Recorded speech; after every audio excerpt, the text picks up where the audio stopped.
Every year, a few rookies completely change the game in fantasy football. They come in, earn a role, and deliver way more value than where they're drafted. And in 2025, these 5 guys could fit that exact mold, starting with the guy who I believe was the biggest winner for fantasy football from the NFL draft. And I mean, it just has to be RJ Harvey. He comes out of the NFL draft looking like a must-draft rookie because if you look at this, he gets taken, and you probably know this by now, in the 2nd round overall. We scroll down here, RJ Harvey by the Denver Broncos. The Denver Broncos, who were probably one of 3 or 4 landing spots for a running back that you would walk in if you got good draft capital, 1st, 2nd, maybe 3rd round, and just be the guy right away. And that's exactly what happened here, because this offseason, what happened with the Denver Broncos? They didn't bring in any running backs in free agency because they knew it was a loaded class. They did not re-sign Javonte Williams. He's now on the Dallas Cowboys. All they did so far, as of right now, through, the first 4 rounds of the NFL draft as I record this, they only brought in RJ Harvey. So even if they draft a 5th or a 6th round running back, I'm not concerned. This is RJ Harvey's job, most likely. I mean, at bare minimum, it's his job to lose, because what do you have here? You have guys who, Jaleel McLaughlin, we know what he is at this point, a change of pace back. He could be efficient per touch, but probably not going to be a workhorse in the NFL. Definitely not at this point.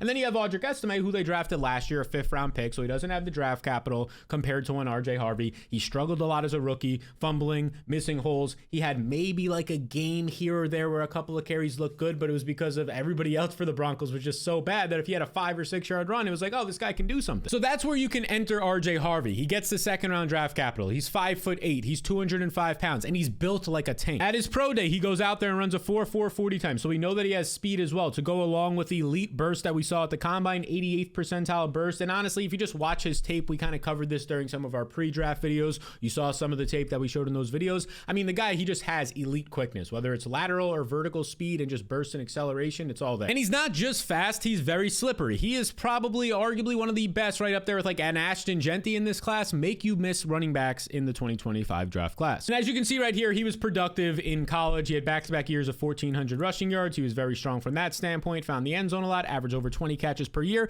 He's not known to be like a reception guy, but I think you can bring that out of him a little bit as well. We saw it last year at a 9.4% target share. That's very good according to Player Profiler, as you can see right there. And here's the thing. He landed with the Denver Broncos. Sean Payton, a guy who, sure, he likes to involve a couple of running backs, but really he likes to have one guy who can actually take on 15, 16 touches, be a pass catcher. Think about Alvin Kamara back in the day. That's what RJ Harvey can do here. He could be the Joker for Sean Payton. And I wouldn't say Alvin Kamara is like this one-for-one comparison. He's not even. They're totally different players. But when it comes to the explosiveness, and that's what Sean Payton fell in love with Kamara, yeah, that does align. So really, I think this is Harvey's job to win. I think he can get the goal line work as well. I think maybe once you get into OTAs and training camp come June, like there might be some talk like, oh, Audric Estime is looking good, a year too late, because what else are they going to say about the guy? Like the coaches are going to have to be optimistic, but it's going to end up being one, and we'll scroll to him here, RJ Harvey's job. And honestly, I'm not expecting RJ Harvey to be a 20 touch per game guy, right? He's a 205 pound running back, but even if you're in the 12 to 14 touches, you're in 250 touches at the end of the year, that's going to be valuable. That's going to be like a 5th round pick in fantasy draft. So he's already getting the Bucky Irving comparisons, the age 24 that a lot of people were worried about for Dynasty that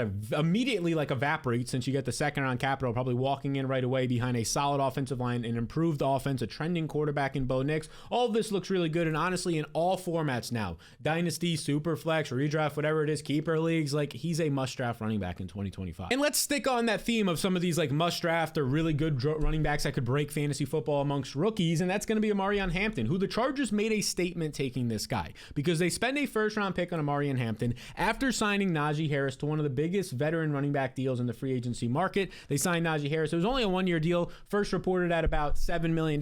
The actual numbers come out and he's getting about $5.3 million, all fully guaranteed, which is good for Najee Harris, but that's like borderline backup.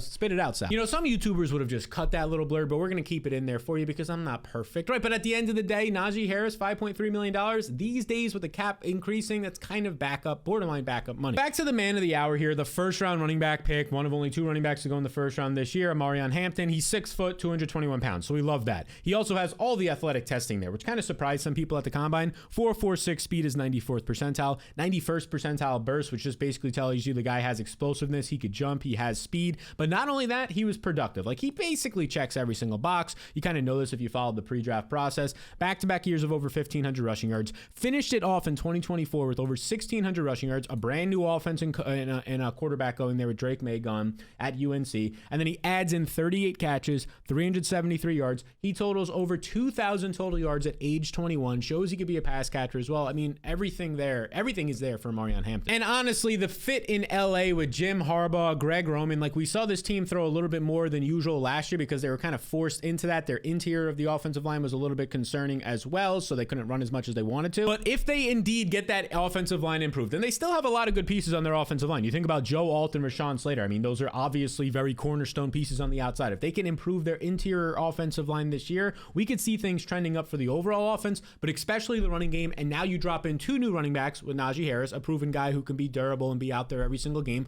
but more so the first-round running back in Omarion Hampton. And things start to look really good. Like, I think Hampton, if we scroll up here, they took him with the 22nd overall pick in the first round. I think the Chargers said, there's no way he's going to fall to us. Definitely he'll be gone by pick 20. I think they thought with the Denver Broncos, as a lot of people did. Definitely 21, maybe even with the Steelers. You scroll up a little bit more, I think they thought there was a possibility that the Cowboys can come in at pick number 12 overall. Maybe a surprising team comes in here like the Bengals and take him, although that was probably never on the board. But once they saw him fall to pick 22, I think they probably had like a top 12 overall grade on Omarion Hampton and said, we just can't pass up on this guy. Like, the best comparison that I can think of right now is Omarion Hampton. Just think of like Joe Mixon 2.0. Joe Mixon 2.0 coming in to be Jim Harbaugh's number 1 running back behind a solid offense and next to a strong quarterback. That's pretty good. Okay, now before we get into the next wide receiver, I want to make you aware of something that I think is really important and it's exciting, something I've been working on for a while. It is the fantasy playbook that I just released. It's completely free, and here it is basically. Most people in their fantasy leagues make these same 5 mistakes, as you can see on the screen right here,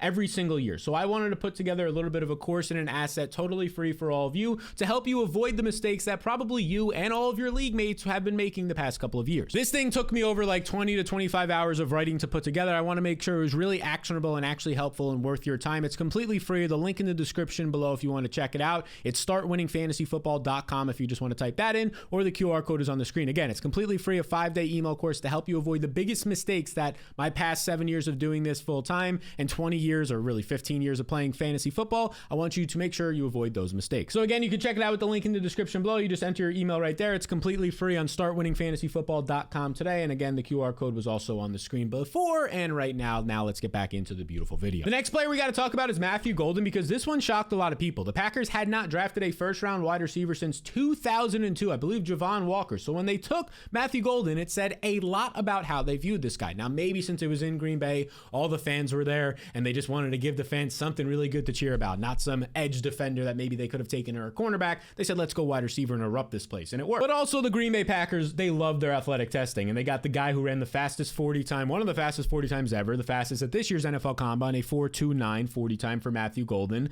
And honestly, there's a lot to like about Matthew Golden. Like, people will point to him and say, oh, his production wasn't that good. But you actually have to take a look at this. Outside of just like watching his film, which was impressive, as a freshman in 2022, playing for Houston, he puts up 571 receiving yards, which maybe is nothing crazy, but he's playing for Houston there, and that's right in the heat of Tank Dell just dominating in college. So he's still being productive, nearly 600 receiving yards as a freshman playing next to Tank Dell. That matters. And then this past year, he transfers over to Texas, where Isaiah Bond is also transferring. They have Gunnar Helm there. They have a bunch of other talented players on this team, and he leads the team. 58 catches, 987 receiving yards, 17 yards per catch, 9 receiving touchdowns, everything here.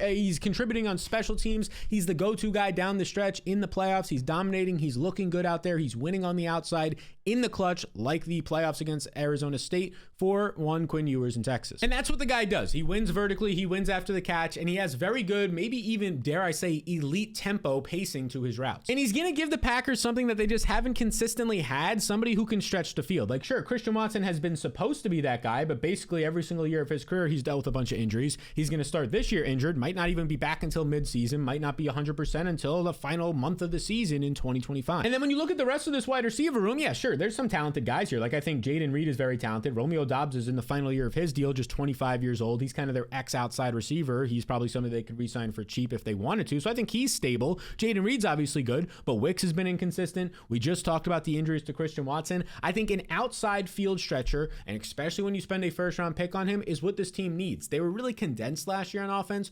Golden changes that, and it fits really well with Jordan Love, who loves to, I mean, he has a strong arm and, no pun intended, loves to throw the ball deep. So I'm expecting a rotation, as always, with these Packers receivers, and Golden will probably go in fantasy drafts in like round 9 or 10 because nobody knows anything about the guy, and they just say, there's so many Packers receivers. But I think by October, he could be the number 1 receiver here. I think that's in the range of outcomes. He's a first-round pick. Speaking of first-round picks, let's go over to the Packers' rivals in the Bears, who spent a first-round, top 10 overall pick on a tight end in Colston Loveland. Like last year, the Bears gave Caleb Williams, when they drafted him, an elite elite wide receiver with a top 10 pick in Rome Odunze. This year with a top 10 pick, they go tight end in Loveland. And honestly, Loveland was one of the most efficient tight ends in college football last year, and he lands in the perfect spot. He lands on an offense where Ben Johnson's coming in from their rivals, the Detroit Lions. Ben Johnson, who knows how to use players creatively and get the most out of them. I mean, just think about 2 years ago when he had a rookie tight end. Remember Sam Laporta disappointed some people last year, although he came on at the end of the season. But do you remember what this guy did in his rookie season? He had 120 targets that year, right? Played in every single game. He had 10 touchdowns that year. He was averaging, 10 touchdowns that year. He had almost 900 receiving yards. Everything looked great, and he was a top 3 fantasy tight end. Heck, even last year when he disappointed people, was still a number 8 fantasy tight end. So what does Ben Johnson do? He knows how to get the most out of these guys. A 245-pound Sam Laporta. Now he gets a 248-pound Colston Loveland, who can dominate in the slot, in the middle of the field, and is a versatile guy. Move to the outside, be in line. That's all good. He's basically the same size as Sam Laporta, as you can see right here, 248 pounds, 6'6". I think he's even a little bit more flexible and dynamic in the middle of,